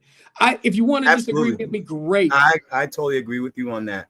Exactly. We got to be aware of those issues. Right. And will the attorney be able to get to those issues and get to them in a friendly manner? And that's part of the reason why I did not like the public relations person and that team of folks, because they should be focused on messaging of getting the potential jurors to understand what the mindset of Mr. Carmelo Anthony was, not arguing about all this other stuff. They should have been focused on making sure that you put the public in a position to want to hear my guy out, to hear his reasoning about why he did what he did. And I don't think that the public relations team that they had was really focused on doing that. And that's the problem that I had with it all. Okay, thank you for that expression. DJ Genesis, tell us first what subject matter and then your comment or question. I'm still on the Carmelo Anthony case, and then I will come back and do another one about the Trump situation. I wanted to ask a question about the latest thing with this lady named Sarah Field, I think her name is, and she's been really heavily, really involved with the case on the side of the family of the deceased. And, you know, there's a whole uproar where she docks Dominique, and then you have like a Charleston White who's having a battle with her. She's threatening legal against Charleston White. Charleston White supposedly representing the family now. There's a whole audio out now of him saying that he's scamming them. And I don't know if this is a real conversation that he really had, or was it AI, but it sounded like it was him. And it was just, he hasn't said it wasn't him, so I imagine it was him, you know. So I mean, but it sounded like he was saying he's scamming them and all this other stuff. So what are my thoughts about that? Yeah, like so they moved from Dominique to now Charleston White being the representative of the family. I'm gonna tell you. Yeah, go ahead. I got to tell y'all this because I want to definitely get to your question. You can ask another one after this. This is the reason why you don't want to have just anybody who's not experienced at this handling the situation. I know these people may be very, very important social media wise, but how good are they at helping somebody in the situation that they're currently in? And that's the concern that I have with this Carmelo Anthony situation. How experienced are they at handling situations like this, right? And so that's the concern that I have when you have this situation. They may be actually hurting the situation as opposed to helping the situation. So that's why I have high concerns about that. In addition to that, these people could be angering potential jurors. And at the end of the day, no matter how socially media popular they are they going to be able to get to the minds of the general public so that that general public understands what's happening in this case to a level that they're going to feel somewhat sympathetic to Carmelo Anthony? And I don't know if any of those people are going to help you achieve that. And so that's a concern I have, that this has become a social media soap opera. But it ain't going to be a social media soap opera in that court, because that judge is going to run it efficiently, and then they're going to want some retribution of this white kid getting killed. And I'm just being honest with you. So we need to get focused and quit jacking around and make sure that people understand that. Okay, DJ Genesis, you have another question about Trump, you said? Yeah, so the Trump question is that recently we've been seeing a lot of like things when it comes down to these ICE raids. You have Alligator Alley, where it seems like he's able to just throw up a prison in 5 minutes, and it seems like people are getting kind of afraid that, I mean, you could be next. I mean, that African Americans and just even regular Americans could just be thrown in these places based on the Birthright Citizens Act. Do you think that there's any merit to these fears that people have about how ICE is becoming a new police force and how they are not really beholden to the same laws? And do you know what laws ICE is beholden to? Because it seems like they could just run roughshod into an area without a warrant, without anything. How is the government able to do this and put people in prison? They're given a lot of leeway. And, you know, the executive branch is actually kind of the enforcement arm of the laws in this country. And we have to understand that ICE has a lot of power to be able to go out and do what they're doing. I do have concerns about the power of ICE because, you know, and on one end, you're rounding up immigrants and you're going to feel like you should be allowed to do that. But on the other end, you don't want people just running up in your house. Like, I'm going to be honest with you. If I don't know who you are and you make a mistake running in mine, something might happen to you. And if you don't identify yourself as law enforcement, and then with the way some people are faking being law enforcement, we live in some very dangerous times. So folks got to be careful when they run up in somebody's house or they run up in somebody's place of business, or they go to somebody's area and just start taking people down, because a lot of people are not going to have that. Now, if you have a legitimate reason to come get folks that are not citizens or committing crimes and putting them out here, I get that. But ICE needs to be careful to not affect regular citizens, because that's going to be a problem for them. Is there any way, like, okay, I mean, because it seems like they can just pick you up and then just like sort it out later, you know? And that's the part that's kind of frightening to me, is that they can like kind of grab you if you don't have your ID, you don't have your whatever, and they think you're an immigrant. They could just you have to go through the process of trying to get you're basically kidnapped for that moment. I'm trying to. What law are they under? What are they under? Like, are they under? That's the concern that I have, you know. But you know, a lot of these state legislatures have went to where you have to identify yourself, where you got to keep identification on you at all times. A lot of these state legislatures have went to that, and so that's allowing them to be able to say we have a reasonable way to to detain you. So that's why that's kind of happening. And I'm having to switch off, y'all, because my iPad is dying a little bit. So I'm trying to get some more space on here. But one of the reasons why some certain things like that are happening is because you got a lot of folks that are doing those kinds of things. And that is of high concern when it comes to that kind of stuff, because a lot of people are being snatched up. They feel like they're being erroneously snatched up and they're being treated unfairly.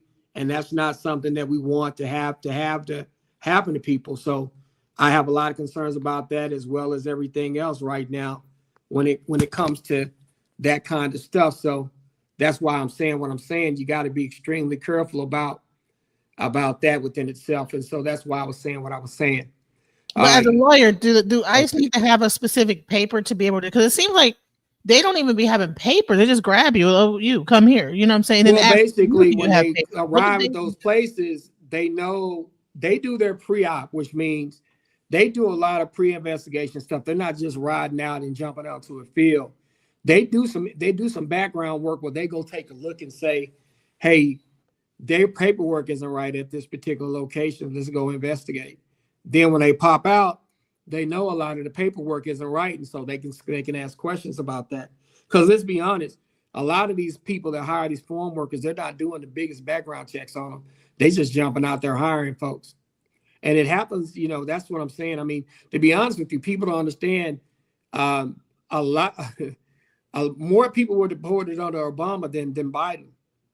And more people were deported under Obama than even Trump's first administration. But the Obama administration did it in a way where they did their homework. They were a little bit more targeted in who they got out of here. But the Trump administration is like, look, if you're not supposed to be here, you don't have your papers, you're out of here. I don't care if you committed a crime or not. And I think that's where you have an issue. And I think regular citizens should be afraid in a situation because, you know, they are snatching people up, and sometimes they're not doing enough homework. But for the most part, they are doing some homework before they come in and do that, you know? All So right, very good. I'm sorry. How do you know if it's an ICE agent or if it's? They're going to identify themselves. They have their badges, they have their trucks, they have their ways of doing that. So that's going to be pretty simple. They're not just running up on you. They come in with their badges, showing their stuff, and they identify themselves. It's not like, but they have their faces covered, you know. So that's they do. But they have their because they have to, because if they don't, people are going to find out who they are. They're going to go on social media, and then they're going to go to their houses and start messing with their family. So that's why they're doing that. Okay. But that's that, Genesis. Let me get to the next one. We'll come back to you in a little bit. We definitely want to make sure that we get your questions answered. Keep listening, Genesis. We're going to go to you at the end again to get another question, because you see a lot of questions coming up in the comments, and we want to make sure we get those addressed, okay? All right, very good. So BP Slick says there's a difference between deportation and removal. Can you expound on that, Calvin? Deportation is like you're being deported because, you know, you're not in this country properly. So there's a process of deportation. Removal is just like where they're just removing you from the country. They know you're not a citizen, and they're just getting you up out of here. So there used to be a whole process where you had to go to court and you had a chance to appear. But right now it seems like once you can't prove that you're a citizen, hey, they pretty much get you out of here. Okay, so guys, keep in mind, if you would like to come up, we have the link in the chat, so feel free to come up and express yourself or ask questions. We have a criminal defense attorney here, and we appreciate having that privilege. Prayer Warrior says they make the income go up and our rents go up. What are your thoughts? What do you mean? The immigrants make our rent. Well, the issue is immigrants do a lot of the work that other people won't do. And I don't know if they make our income go down. I mean, sometimes because of what they're doing, they make some people income go up, depending if you're a small business owner or not. And when it comes to rent, I don't think it's the immigrants' fault. I think it's big business's fault. I mean, go look at Atlanta, right, where they said 2/3 of the houses in Atlanta are not owned by individuals; they're owned by corporations. So the immigrants are not corporations. So I get what Prayer Warriors is saying one part, but you know, that we got to be careful with all of this, because they'll try to make the immigrant the problem, the enemy, and they'll make the immigrant be the source of all our problems. When you basically have the people in corporate America supporting Trump to be able to push these people out of here, while at the same time they're the ones that are going up on our rents. So don't blame all the problems on the immigrants. We have enough things in this country that we're not doing ourselves that we can fix that's causing some of this to happen. Talib says the farmers who hire illegal immigrants aren't being targeted, even though they're incentivizing people being here illegally.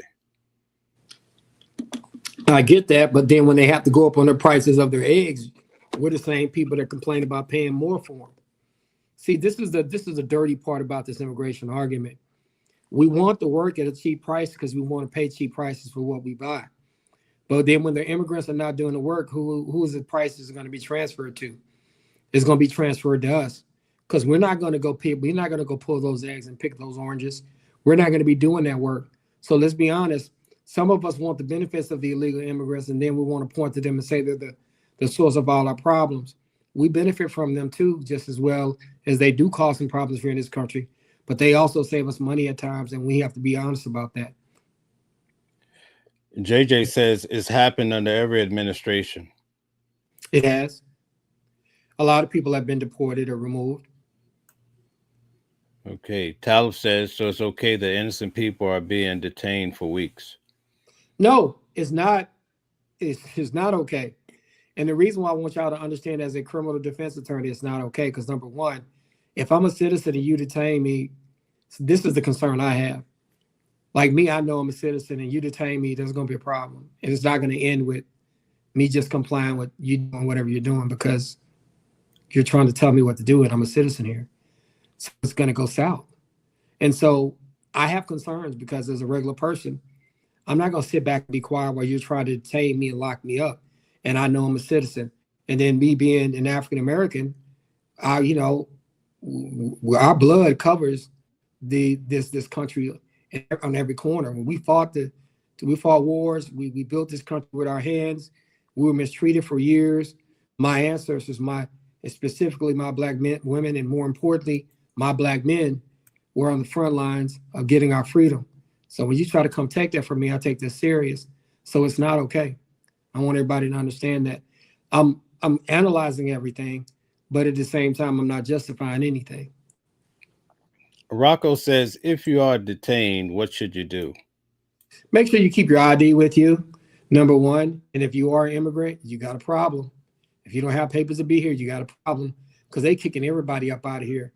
Part of the reason why I had that case that went south earlier this week, we think that the person that made the complaint against my client is doing it for immigration issues because what most people don't know, and we got to talk about this, and this is something I didn't want to veer off into, but I'm going to veer off into so that people know. If you're a victim of a crime, they can't deport you. You know that? Did y'all know that? If you are a victim of a legitimate crime in America, they can't deport you. That's why those people in Louisiana, those officers in the Louisiana Police Department, they were selling police reports to immigrants so that they could not be deported. In the case that I was involved in this week, literally, we think that the person made a false accusation so that he could be a victim of a crime so he would not get deported. So that's a whole other ballgame.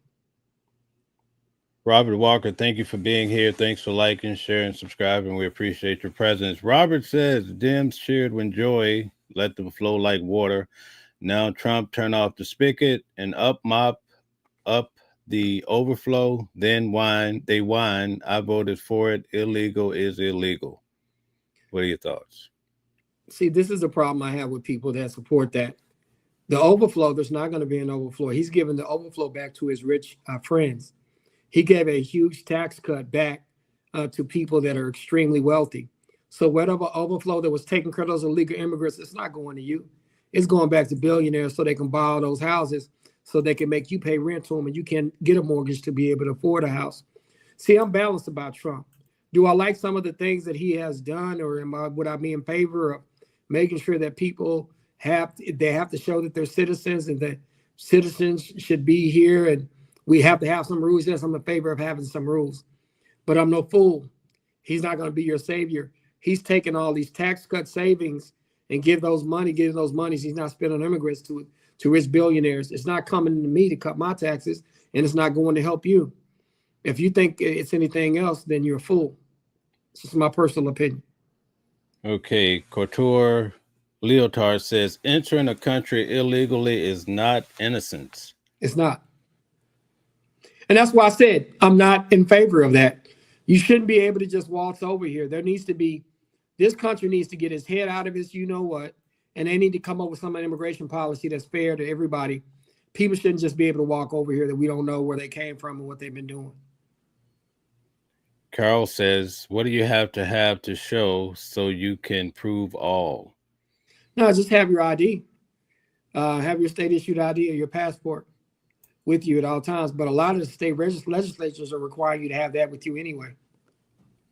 Hey, Carol, we enjoy having you here. Please continue to come back so we can discuss these matters. Thank you for your participation and, more importantly, your comments. It shows your participation. Cheryl Wood says, I suggest immigrants take advantage of being able to return home instead of being in prison. I definitely understand that. They should return home. But, you have a lot of immigrants that all they know is America. They don't know anything else. A lot of people getting deported, they have no ties to the country that they're being deported back to. So that's of high concern as well. Okay, Not Chad 404 says, Couture, what tax breaks did he give the lower and middle class? None. See, that's the thing. I mean, if he gave them any tax breaks, they're very small, but he gave the majority of that money we allegedly going to save. He gave it back to a lot of his rich friends. So we got to start calling it is what it is. Like everybody wants, oh, he's doing a great job. Yeah, he's doing some of what y'all wanted him to do, but he ain't giving y'all the money that's to save to going back to y'all. He's giving it back to the Billionaire Boys Club. Mer says facts. Mashona says, welcome in and thanks for joining. Please like, share, and subscribe and support the channel. We really do appreciate each and every one of you. All right. Talib says, if you're presented with the info that doesn't agree with your worldview, you ignore it and claim it's fake. That's a lot that's happening in this world. That's something that we got to talk about. If you don't like the truth, sometimes you'll call it fake news. Or that when somebody comes to you and says, like I had somebody telling me, hey, he's saving us money. He's giving the overflow back to the people. He's saving us money, but he's giving the overflow back to the people that already have money. And if you don't understand that, then that's you being foolish. I mean, we have to call a spade a spade. The truth is the truth. He's doing one good thing to do a bad thing, to do a good thing, to do a bad thing. And that's just what it is. Okay, JJ says, off the topic, but a question, how do I encourage my kid into law? She's in college now and not sure where she is going. She should, look into it. Watch shows like this. Go look at, watch some court TV. Go speak to some professors. Go actually meet some lawyers if she's interested in it. But one thing I try to tell people I was very interested is this. Honestly, at the age of 7 years old, I knew I would be doing this that I'm doing right now. I knew at 7 that I wanted to do this. And that may sound crazy to people, right? But to me, I knew that I would be doing this. It was not a matter of if, just when for me. I knew early. But if she's still trying to figure that out, she needs to start looking into it and see if it touches her soul, because there's a lot of hurdles you have to jump through to be able to do what I'm doing. Okay. DJ Genesis is back up. What is your subject and what is your question or comment? So it's still on Trump, and it's more about the judges situation that has come up recently with the Supreme Court. I think that there's like a weird thing going on where the judges have kind of lost some power, so to speak. Can you talk about that? What the actual thing is and how it's going to affect us in the future? What they're doing is they're limiting the power of the judges to grant these injunctions when Trump makes decisions. Typically, when somebody makes a decision on a federal agency or federal law or trying to lay a bunch of people off without some due process, typically people will seek injunctions. And what's happening is they're limiting the ability for people to seek injunctions. And that hurts overall, because what it does is it keeps the protections that they have. It keeps them from getting those protections. What an injunction does, let's say Trump wants to automatically fire 1,000 people and let them go for no reason whatsoever. Sometimes the injunction will keep them from doing that. And so that's why you got to be extremely careful. Okay. Cheryl Woods, again, thank you for being here. She says, not true. If any working adult, especially those with property, you're saving more in taxes under Trump. What are your thoughts? I always try to tell people there's going to be a balance, right? So if you save in taxes, okay, we're saving in taxes, but sometimes you're pushed to provide other services. Sometimes your insurance premiums go up and because of the money being pushed back to more of the wealthy people. I'm not saying that you're not going to save a little bit, but sometimes when you save $9 billion and only a little bit gets to me, but now I got to pay more for other services and other things that are happening, I get concerned. And so somebody who has been involved in legal and government for the majority of my life, I understand that true balancing out. Yes, Trump is doing some things that are going to save you some money in the short term, but in the long term, because he's handing a lot of wealth to big companies and corporations and to people who have already a whole bunch of money, that's not pristine. That's not where we want to be. I want to save the money, but I want to help the middle class rise up. But that's just me. Okay. We have Murray in the office in the comments. She's here at lunchtime quite frequently. We appreciate you. And she came back for Sunday. That's awesome. She says she had time to figure it out too. Okay, thank you for that comment. Occupy says this land is your land. This land is my land, from California to the New York Island, from the Redwood Forest to the Gulf Stream waters. This land was made for us all. What do you think? I get that, and I definitely understand that, but I think that ultimately you're going to have some rules about who can be in here and who can't be here. And I think that there needs to be some kind of process that's going to be fair to everybody trying to come over here. That's not just going to let one group in and not let the others in. I've heard that they're letting a lot of people from Europe in here, but they're making people from Haiti and Mexico and that are from Black and Hispanic heritages have to go through more to get here. That's not fair. They need to figure that out. Okay, guys, so we're down to our last 10 minutes. If you'd like to come up, feel free to hit the link and come on up, express yourself, ask your question. We have a criminal defense attorney here, Calvin Johnson. Every week we have this show on Sunday for Eastern time. It starts at 3. We end at 5 Central, I believe it is. What's your time? 2 to 4, I believe, right? Yes, 2 to 4. We're almost there. We said 10 minutes. Now I'm going to tell you, my phone's down. My percentage on my iPad is about 3%, but I'm going to switch to my phone in a second. So we're definitely going to do that. So we're still going to do these last 9 minutes or 8 minutes that we got on here. I got y'all covered. I might have to switch to my phone in a second. Okay. Rocco says you're on point, Mr. Attorney. So he's definitely happy with what you're breaking down. Well, you know what? I'll tell y'all, listen, I'm not myopic. We have a lot of Trump supporters here. And we have a lot of Democratic supporters here. I just tell the truth. There are some things that Mr. Trump is doing that a lot of people like and they think should be done. But I'm no fool. He's always done things that's going to interest himself and put the people like his friends in a better situation. And I think you're foolish if you think he's just doing this to help you. He's always done things to help himself, and that's what he's going to continue to do. Nothing against him. I'm just telling the truth like it is. Okay. Talib says, what are inalienable human rights, sir? You know, it's just, you know, that I hate to say it, it's going to be left to interpretation. You know, some people think you deserve certain rights and some people think you don't. And it's up for us to define that. And what is that definition going to be?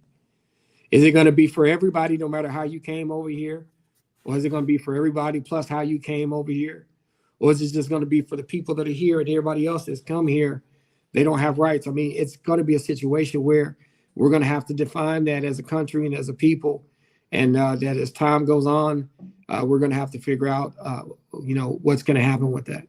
All right. Cheryl Woods is rocking and rolling. She says, and thank you. I appreciate you, Cheryl, so much. She says, remember, he was president before. But good luck with that argument.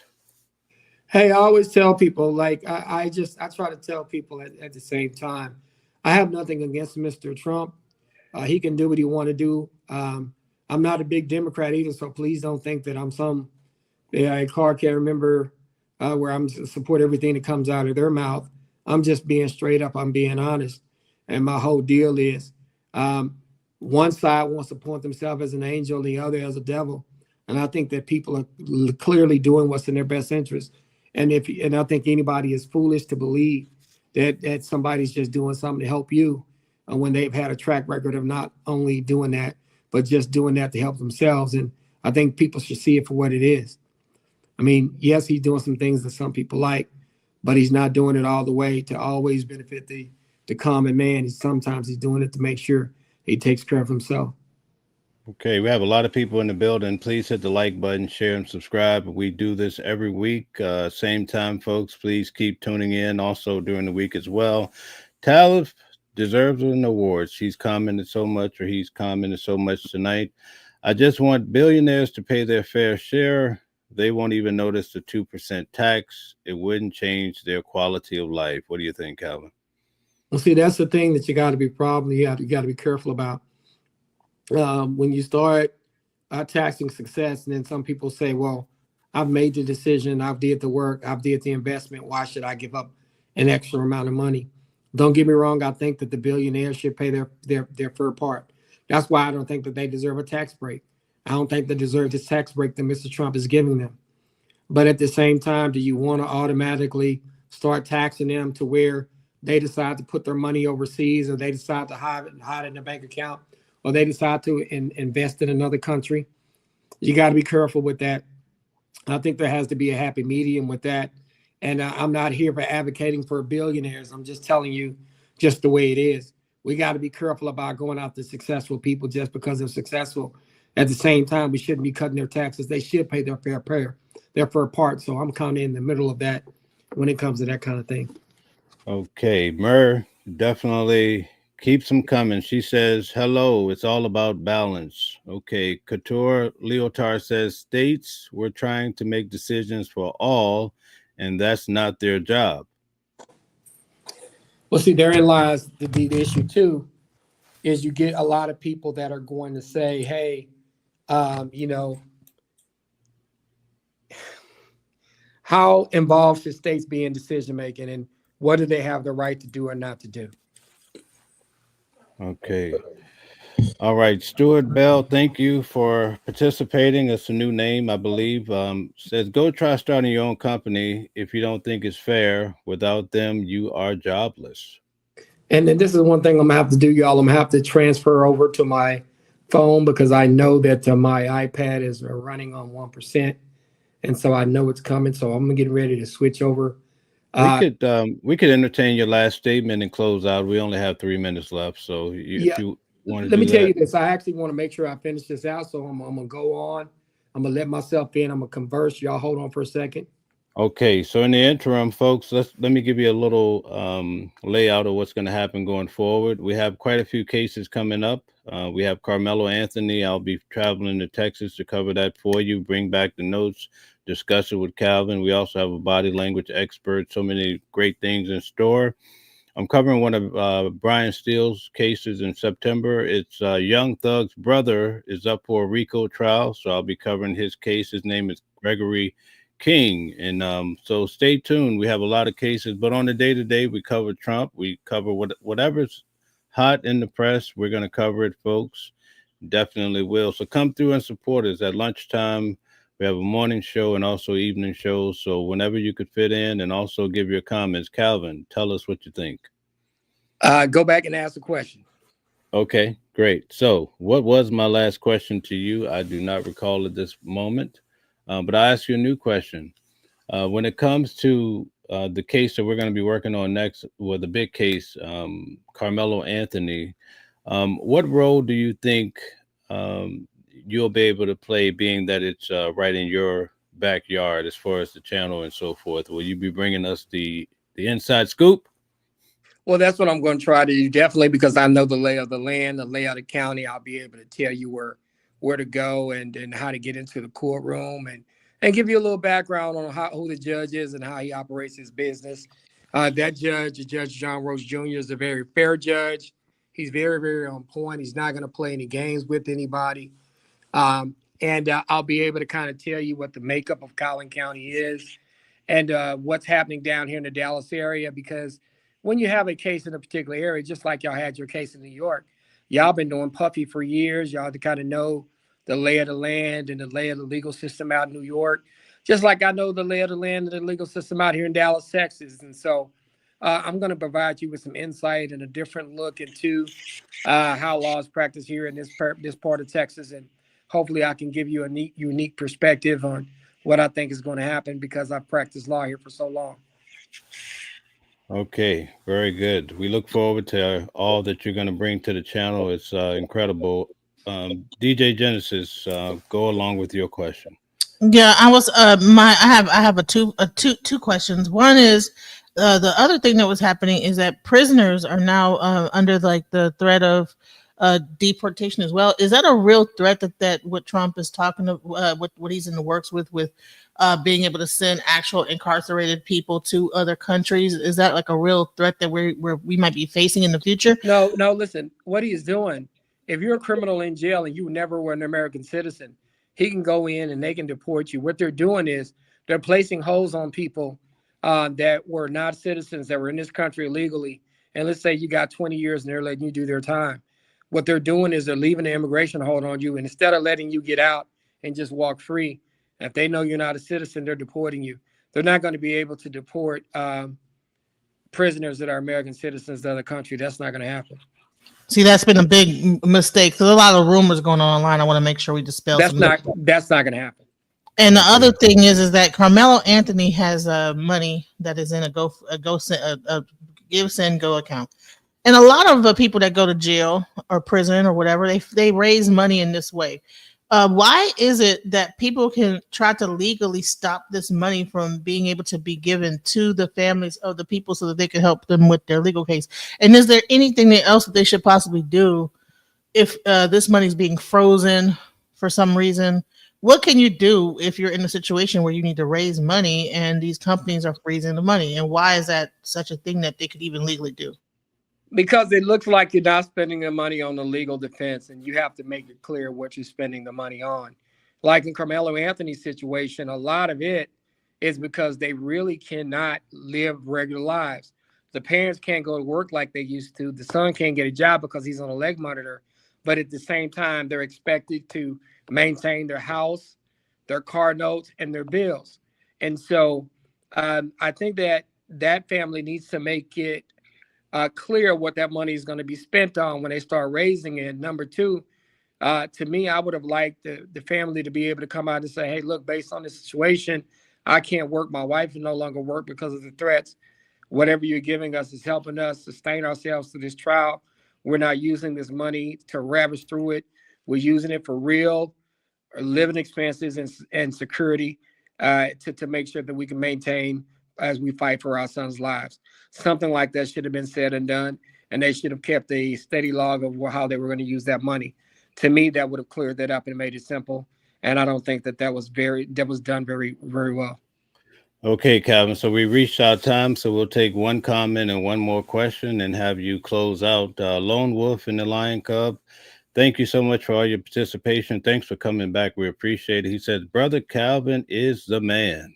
All right. Hey, man, we appreciate y'all. I know the crew didn't jump in this time as much. And next week, y'all welcome back to rock with us. We just have to come and kind of have this format because we're trying to grow. Also, those that are in the crew, we want to continue to help you guys grow. But at the same time, we got to come out here. We got to keep it professional.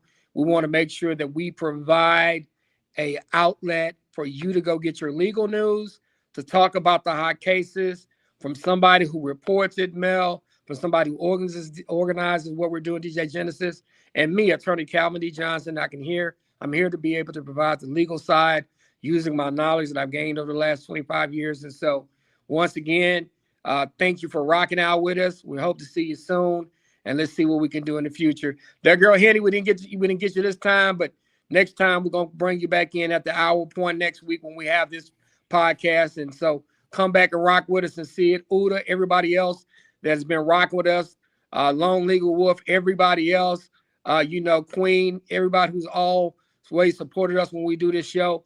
Y'all come back, rock with us next week. And we'll have y'all at the hour and 15-minute point. We'll have a panel going on. We want to provide what's happening, what's hot and legal, and we want to give the general public an opportunity to come on here and interact with us. And we want to be like there's nothing else on YouTube. We're actually going to do a show. We're actually going to bring you on live, and we're going to let you interact with us. So we're going to be a different kind of legal podcast. And so if you're trying to grow yourself, grow your brand, and also have serious legal questions, come rock out with us. All right. Thank you very much. And thank you to everyone for tuning in. We'll see you guys next week. But also during the week, we'll have various shows. So feel free to stop in for lunch for hot clips and so much more. And again, thank you so much, Calvin, for coming on, giving us that valuable insight. We know it's very expensive to have an attorney just to get a consult, and you're doing this out of your kindness and out of your intelligence every week. I just want to say you're a gentleman and a scholar. Thank you, DJ Genesis, for all you do as well. And we'll catch you guys next week. Thank you. When you're facing the justice system, it can feel overwhelming. That's why having a champion like Attorney Calvin Johnson in your corner is crucial. With a proven track record in the Dallas-Fort Worth area, Calvin fights tirelessly for his clients, whether it's a minor infraction or a serious charge. He knows how to make the courtroom less intimidating, guiding you with expertise and genuine care. When your future is on the line, you deserve an attorney who is dedicated to winning your case. Choose Calvin Johnson because your defense matters.